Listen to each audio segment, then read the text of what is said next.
amazing weekend we've all been having. Have you guys been having the best time ever? That's what I love to hear. Everybody looks so good. Now, our next guest loves to tell stories, all kinds, in many different ways.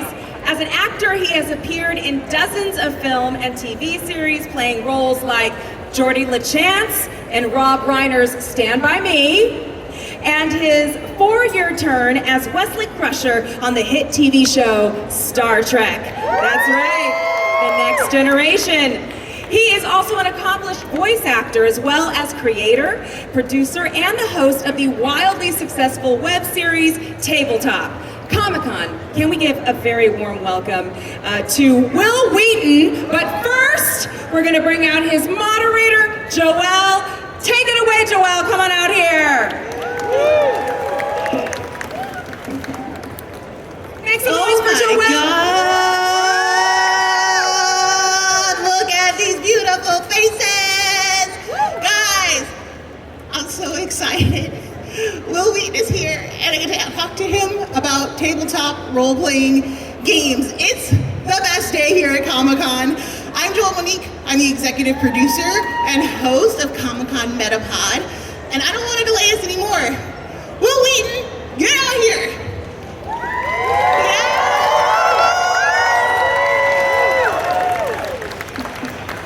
Hello, sir. How are you today? I'm great. How are you?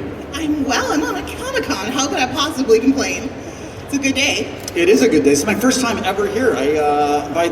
Generally by the time we get to December, I've done like my 5 or 6 cons for the year, and I'm just done. Sure. And this year I didn't do very many, and I was like, gosh, I've never done like my hometown show. So yeah, I'll do it. So anyway, thanks for coming out, y'all. I love a hometown show because you get to go to your own bed afterwards, and it's the best feeling. You're like, I'm gonna watch this con cut off, get settled. Listen, okay, so we have you here, Will, and it's a fabulous time to be a Trekkie. Yeah, it is. So much Star Trek out right now.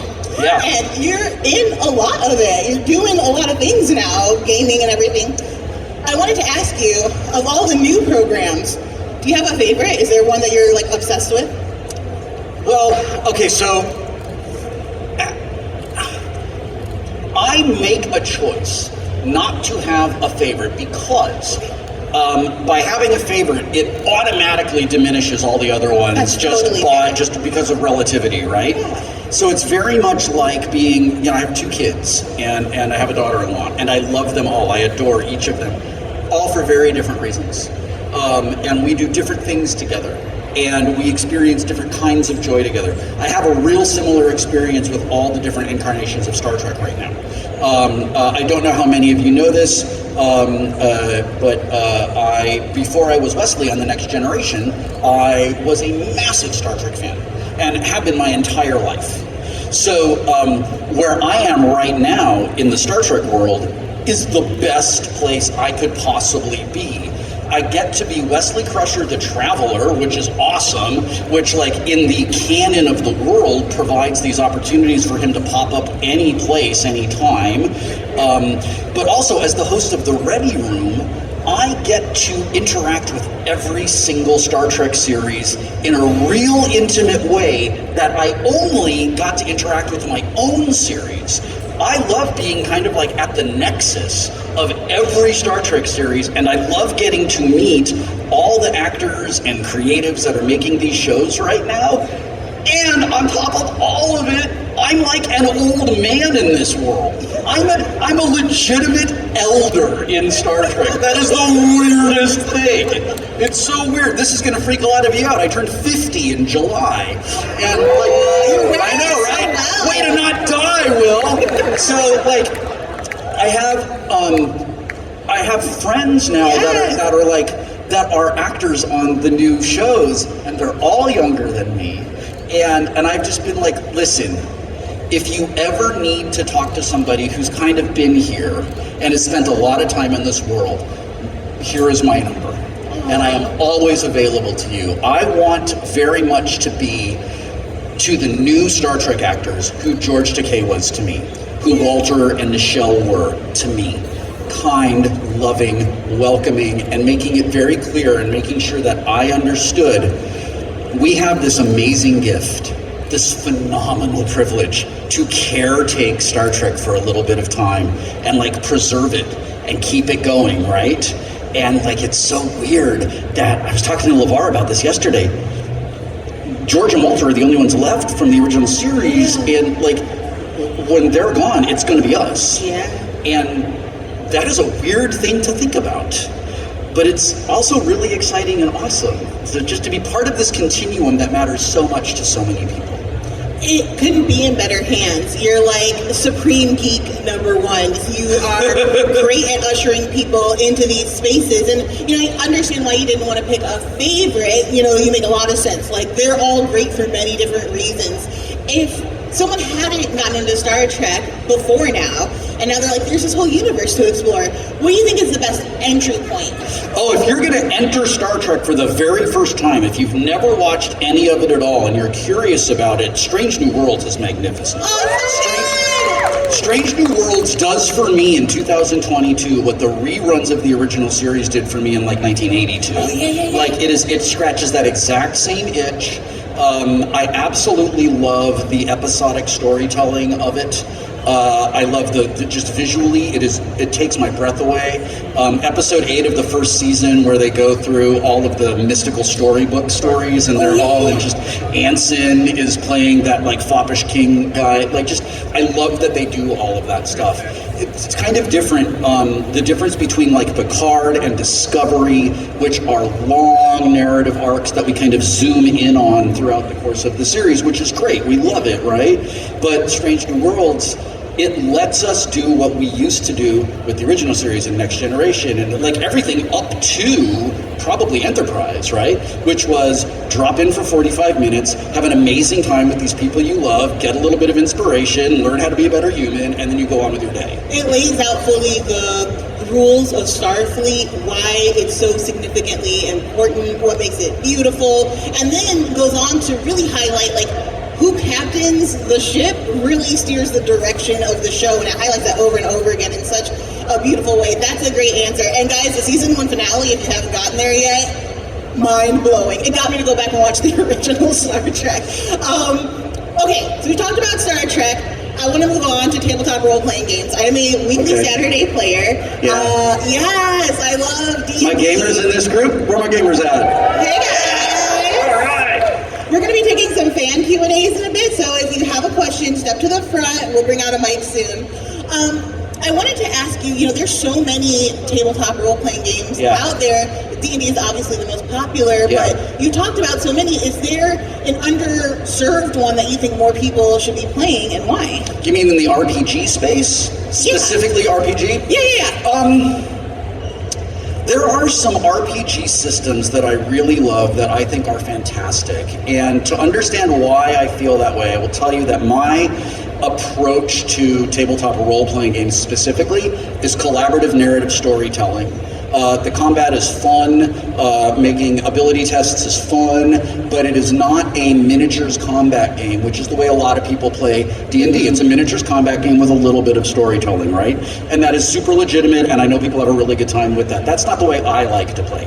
I like to tell the story that very much exists in everyone's imagination. Like, we all agree that we're going to accept that this village is real, that this cave system is real, and we're not going to be limited by like the terrain we could afford and that sort of thing. So I come at it from starting at about 10 or 11 years old, playing with the red box set and just using my imagination to fill in everything, because I wasn't good at math and I didn't know how to do all the tables and stuff. So what I look for in an RPG system is, how can you give me a rules framework that we can all agree on so that we can tell a story together? So in that pursuit, the Fantasy Age system that we used for my series Titan's Grave, I absolutely love. It's very narrative heavy. The Fate system is very narrative heavy. The Dread system, where you're telling a horror story, and every time one of the characters is going to do something that would be risky, that could like result in something that would happen in a horror movie, right? Instead of rolling dice, you pull blocks out of a Jenga tower. And when the Jenga tower falls, you die. So it's called Dread because as you are playing and going deeper into the haunted woods or trying to get out of, escape the camp with the serial killer or whatever it is, every time one of your characters has to do something, they have to pull on that tower, right? So even when you're not doing that, the tower's still sitting there. So there's all this great, delicious tension around the table. It's so fun. We did 2 episodes of Dread for my show Tabletop.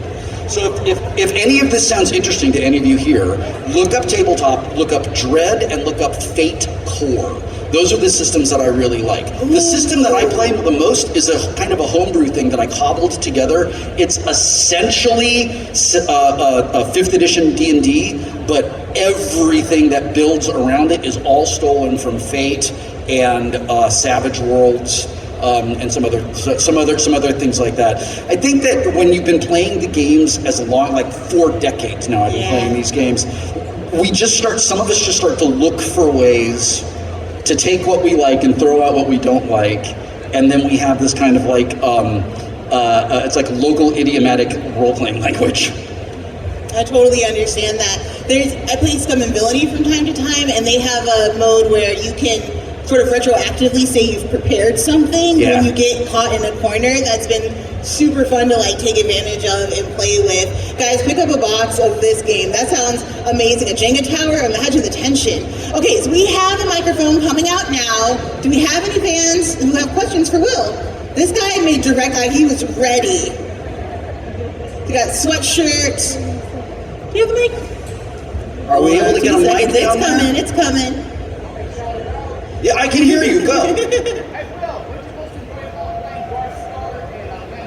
What did I enjoy the most about playing Darkstar in Ben 10? Thank you. I loved being Darkstar in Ben 10. The thing I love the most about that particular character is that in the Ben 10 universe, he's kind of Dr. Doom. So he's very much on his own team. And he is 100% going to betray everyone the instant it becomes to his benefit to do that.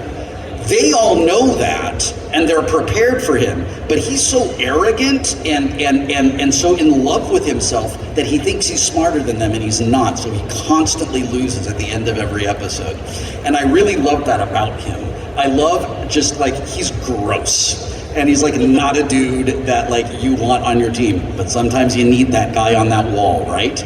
And it was very fun to be him, and really fun to work with Greg Sipes and Ashley Johnson and Yuri Lowenthal. There was a day, this is so funny, and this is an embarrassing thing. Dudes, I really want you to listen to me right now. This is specifically for dudes, okay? And you're gonna understand why when I get there. Listen. Yuri and I are massive nerds, huge nerds. And the way that we knew that we were huge nerds is we were working on the Legion of Superheroes. And we were on opposite sides of this enormous room where we were recording the episode. And I don't remember what it was, but I made a really obscure, Hitchhiker's Guide to the Galaxy reference or something like that, that, as you would expect, died in the room. Nobody knows what that means, but Yuri did. So then Yuri made a reference to Superman 2 or something like that. That died in the room, and I got it. And we looked at each other across the room, and it was we just became best friends. So, again, dudes, please listen to me. Yuri and I would have these long conversations about nerd shit. And Ashley would sit there and kind of just listen to us talking about the nerd shit. And one day, in an effort to bring Ashley into our conversation, I was so we're talking about this, and I want let me just give you a little background on this thing. And what I didn't say was, do you need to know this? I just presumed, because I'm a dude, and I'm an idiot, and I didn't think. The next day we go in to record. This is after Yuri and I have spent all this time nerd-splaining stuff to Ashley. Ashley comes to work in a NASA flight suit and sits down and is yo, I'm a level 10 nerd. I'm exactly here with you idiots. And you're you nerd-splained to me, and it was really offensive. And don't do that again. And I was oh, I just learned a very important lesson. And I will attempt to impart this to my fellow men. I love that. When in doubt, my fellow men, Shut up. Can we take a message from Ashley and say, you know, for women, let people know, speak up, just be like, hey, A, not cool, and B, like, don't be afraid to just wave your nerd flag. I love that she just had the confidence to come in next day and be like, let me just set the record straight. It was rad. It was like, oh, you're gonna talk to me about the old magic? I was there when it was written. Okay, I love that. I love her. Do we have another question? Yeah, right here. Oh, man. Hi. Hi. I've recently figured out that I enjoy playing very strange characters in D&D. I have been in English half-orc, and I've been the world's blackest dwarf. What is your favorite moment where a weird character just completely derailed a dungeon master? I used to play in a campaign with an amazing woman named Christina Ariel. She's brilliant, and she played a hobbit who got bored really easily, and she kept making these character decisions when all of us were like trying to decide what we were going to do. She would just be like, okay, so I'm just going to wander over here because you guys are so boring. And she would wander off, and like the guys that we were talking about going to attack, she's wandered away because she's bored with us, and now they see her, and now we all have to act, we have to react to it. I loved it. She would just do these real things that this hobbit would do, and it took metagaming completely off the table because we were always like, well, I don't know what's going to happen, so we all started just being very real and very connected to the characters, inspired by her choice, and I absolutely loved it. I absolutely loved it. I loved it as a player, and I loved it as a DM. As a DM, there is nothing I love more than being so surprised by my players that I just have to improvise everything. I have to make everything up, and then when the session is over, ask everybody to remind me what we canonized so that I can put it into the quest book. Oh, that was a great question. Ma'am, I think you had a question, yeah. Hi, Will. Hi. You are one of my favorite audiobook narrators. Well, thank you very much. Thank you so much. Thank you. So what is your process? How do you pick what you want to narrate, and what is there a favorite work that you narrated?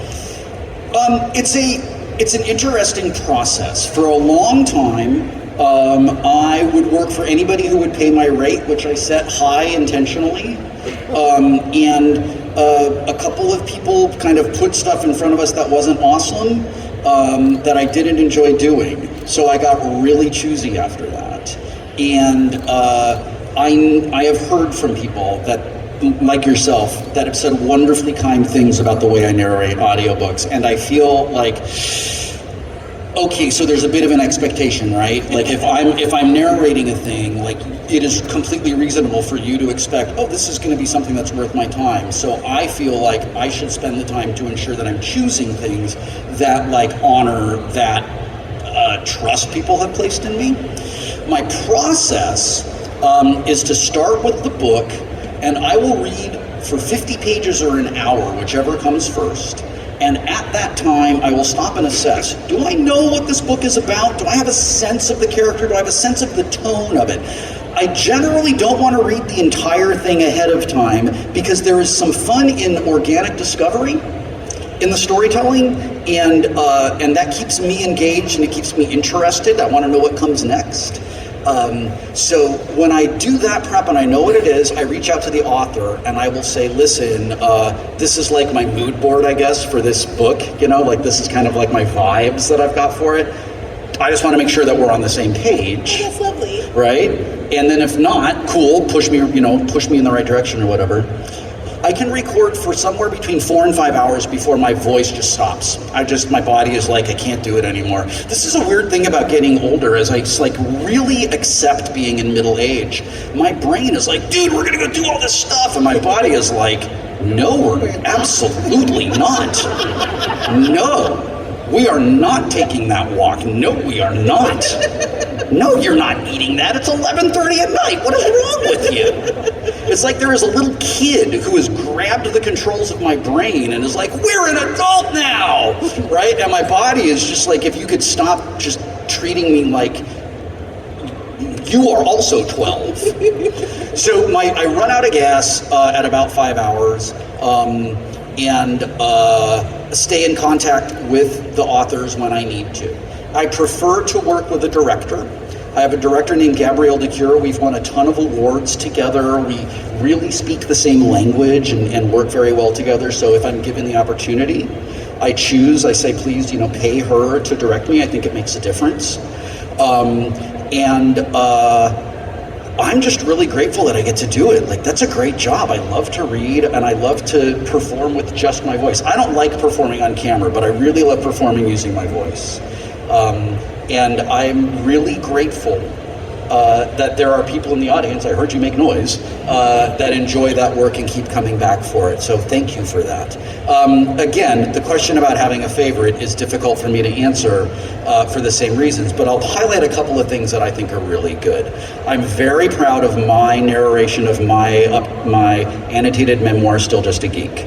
I'm very, very proud of that. It was very challenging to work on. I told the story of being a survivor of child abuse and child exploitation, and talking about that, and was very different from writing about it, and it was very hard. But I have heard from lots of people that if you're in this club with me that we don't want to be in, there is some comfort in knowing that we're not in this club alone.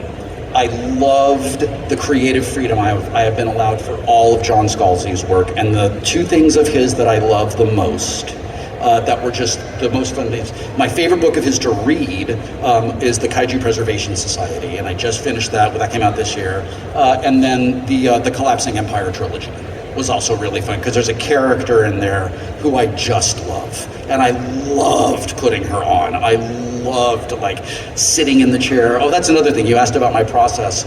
To keep my voices and characters straight, I change my body language in the chair, so I know when two people are in a scene together.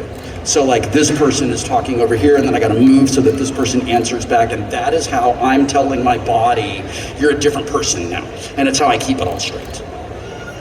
That's incredible. You guys all have new books to buy now, so thank you, Will.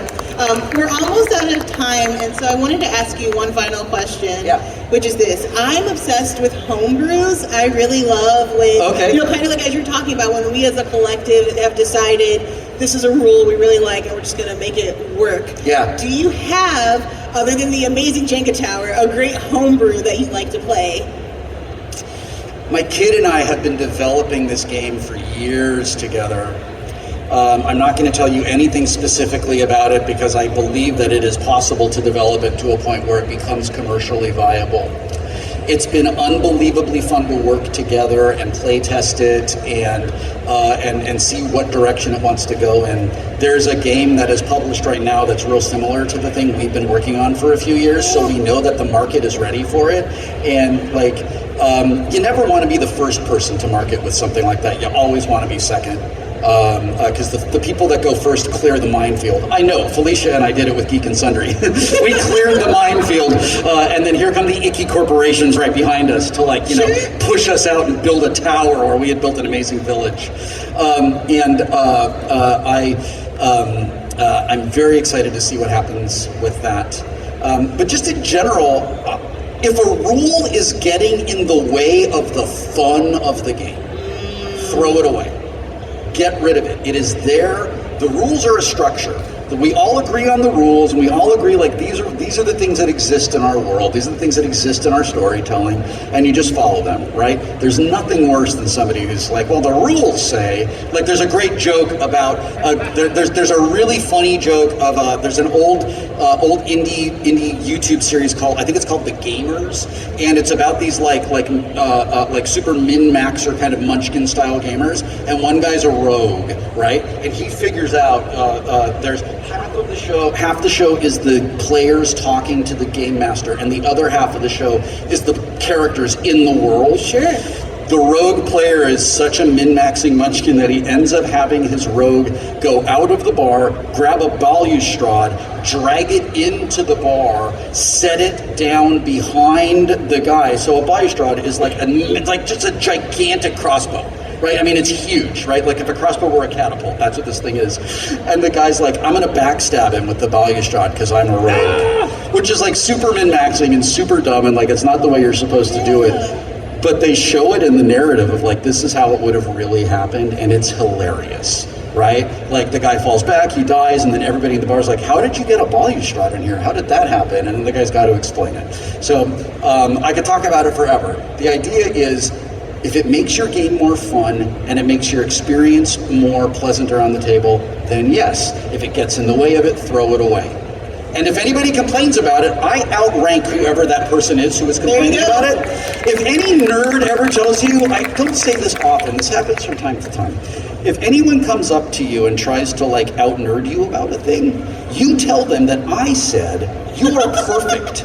You are perfect exactly the way you are. The way you love your nerd thing belongs to you, and it's great, and it's amazing, and I outrank this idiot who's always a dude who's telling you that you don't like it the right way, or you like it too much, or you have to pass a test. Nope. You tell that person, listen, I was talking to Will Wheaton, and he outranks you, and he said that my nerd is perfect, and it's great. So mind your business. Beautiful.